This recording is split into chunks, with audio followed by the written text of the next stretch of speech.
हारून भाई, एक क्वेश्चन जो अमूमन ज़हन में आता है कि यकीन के बारे में, कि इल्मुल यकीन क्या है, और दीन इस्लाम में इसका क्या कॉन्सेप्ट है, यकीन, इल्म यकीन, इसके बारे में थोड़ा सा बताएं। ठीक है जी। औज़ु बिल्लाहि मिनश शैतानिर रजीम, बिस्मिल्लाहिर रहमानिर रहीम। आपने बेटा सवाल सुन लिया यकीन के बारे में। नबी साहब ने पूछा है कि यकीन के बारे में बताएं कि यकीन की हकीकत क्या है और ये दीन इस्लाम में इसका क्या कॉन्सेप्ट है। ठीक है, तो आप बेटा तवज्जो से सुन लेना, इसको अपनी बुनियाद बनाना। ये बड़ा अहम जुज़ है यकीन। यकीन जो है इसकी 3 स्टेजेस हैं, 3 इसकी सतहें हैं। बुनियाद यकीन, इसका जो पहला स्टेप है ये वो है इल्मुल यकीन। इल्मुल यकीन कहते हैं कि आप किसी चीज़ के बारे में, किसी मामले के बारे में, किसी मसले के बारे में एक यकीनी इल्म हासिल कर लेना कि आप जैसे कि इतना कुछ यकीन कर लें। जैसे मैं आपको किसी चीज़ के बारे में बताता हूँ तो मैं आपको एक उसके बारे में इल्म दे रहा हूँ, और उस इल्म देने का मेरा अंदाज़ ऐसा है और आपका समझने का अंदाज़ ऐसा है कि आपको यकीन है कि ये ऐसा ही है। यह है इल्मुल यकीन।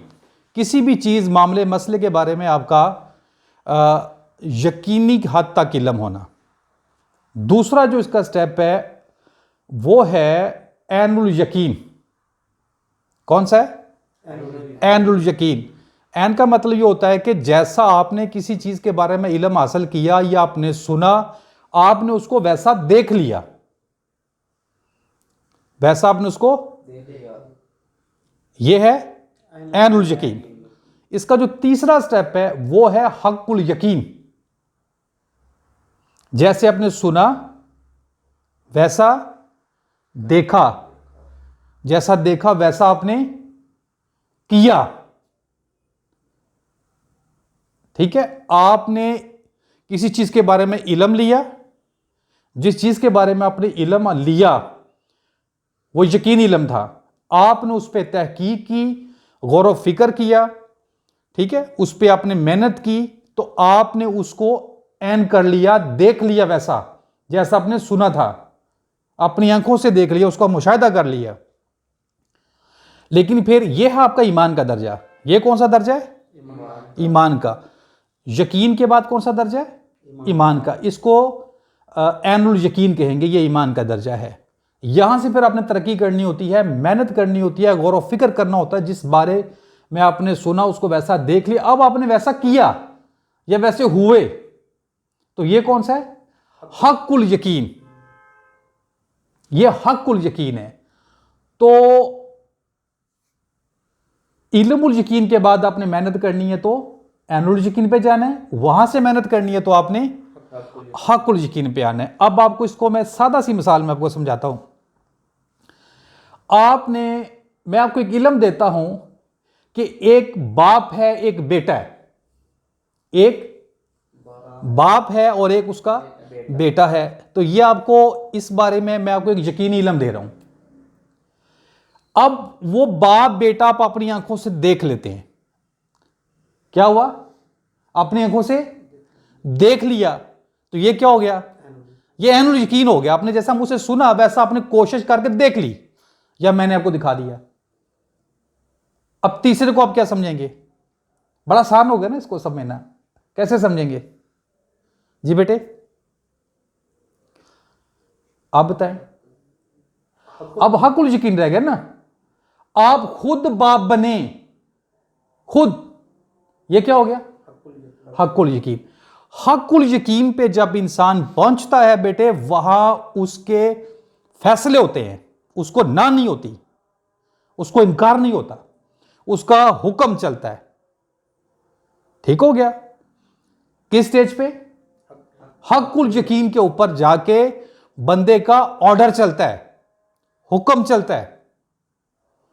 ठीक है, अब अगर बंदा हक़्क़ुल यकीन का दावा कर ले लेकिन वो उस पर ना हो, उसका हुक्म नहीं चलता।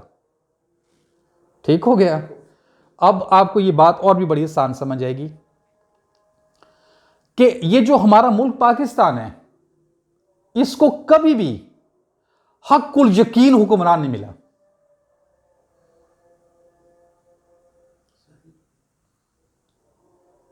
ठीक है, आप प्राइम मिनिस्टर के बारे में सुनते हैं, ठीक है, फिर आप बना हुआ भी देखते हैं, लेकिन जो बनना तो किसी एक नहीं होता है, लेकिन वो जो बनता है वो हक़ुल यकीन नहीं होता, उसका हुक्म नहीं चलता।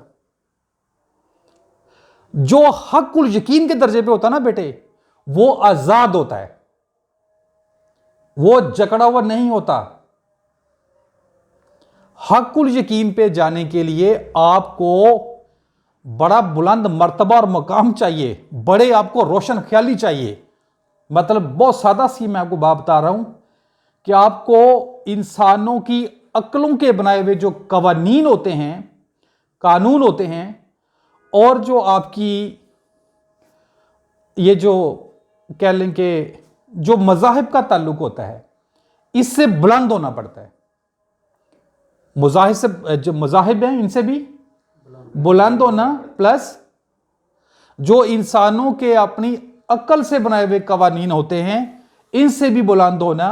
हक़ुल यकीन वाला जो शख्स होता है वो डायरेक्ट इल्म अल्लाह से लेता है, फिर जब उसको इंप्लीमेंट करता है तो उसके दिल में, दिमाग में कोई किसी का खौफ नहीं होता, ना अपने अंजाम का खौफ होता है। क्यों? वो हक़ुल यकीन होता है।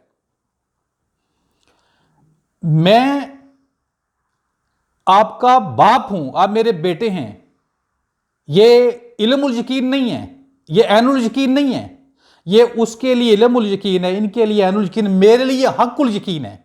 मैं आपको बात करूं और आप मेरी बात ना माने, कैसे हो सकता है? ना मानेंगे, मुझे बनवानी आती है। तो पहली बात ये होती है, हक़ुल यकीन जो भी होता है हक़ुल यकीन के दर्जे पे, उसको ना होती नहीं है। आपको समझ आ गई? हक़ुल यकीन, यकीन, ठीक है। तो आपने दीन इस्लाम के बारे में सुना, ये दुरुस्त है, ये क्या है? इल्मुल यकीन। आपने इस पे अमल करना है। कुरान की तालीमात जो अल्लाह ताला ने बताई हैं आप सल्लल्लाहु अलैहि वसल्लम के वसीला जमीला से, जो हम रोज सुनते हैं, इनके ऊपर चलना, यह क्या है? फिर इनको आपको फिर मुशाहिदा हो जाएगा ना, क्योंकि अभी आपने चलना नहीं शुरू किया, अभी आपने सुनने की आदत तक है, अभी अब देखना नहीं शुरू किया। जब चलेंगे तो देख लेंगे तो क्या हो जाएगा? ऐनुल यकीन। फिर जब आप इससे तरक्की करेंगे तो आप हक़ुल यकीन के दर्जे पे चले जाएंगे, यानी कि रसूलों के नक्शे कदम पे, अंबिया के नक्शे कदम पे। जो अल्लाह ताला के 4 ग्रोह हैं, जो खालिस किए हुए ग्रोह हैं, कौन से हैं? अंबिया, शुहदा, सालिहीन और सिद्दीकीन। आपका शुमार उनमें होगा। ये लोग हक़ुल यकीन के मर्तबे पे होते हैं, ठीक है। तो इनकी और बहुत सारी सिफात होती हैं। मतलब मैं नहीं चाहता कि वीडियो इस मौजू पे लंबी बन जाए, तो इतना ही काफ़ी है। मेरे ख्याल आपको समझ आ गई होगी। अगर कोई सवाल हो उसको हम बाद में डिस्कस कर लेंगे। और जो भी दोस्त ये देख रहे हैं या सुन रहे हैं, टाइम का में मुख्तसर बात की जा सकती है। अगर कोई शौक वाला शख्स, को सच्ची तलब वाला शख्स, कोई हक का मुतलाशी, हक बात जानने का मुतलाशी अगर कोई है, रहनुमाई चाहता है, या कोई ऐसा शख्स जो ये चाहता है कि मैं हारून रशीद की रहनुमाई करूं, तो मैं बहुत खुश होऊंगा। और अगर कोई मुझसे लेना चाहे, मैं तभी बहुत खुश होऊंगा। मैं हमेशा इंतज़ार करूंगा कि कोई मेरी रहनुमाई करे, या मुझसे कोई रहनुमाई लेने के लिए अगर आना चाहे तो वेलकम। आप तमाम सुनने वालों का और देखने वालों का बहुत शुक्रिया। अस्सलामु अलैकुम रहमतुल्लाहि व बरकातुहू।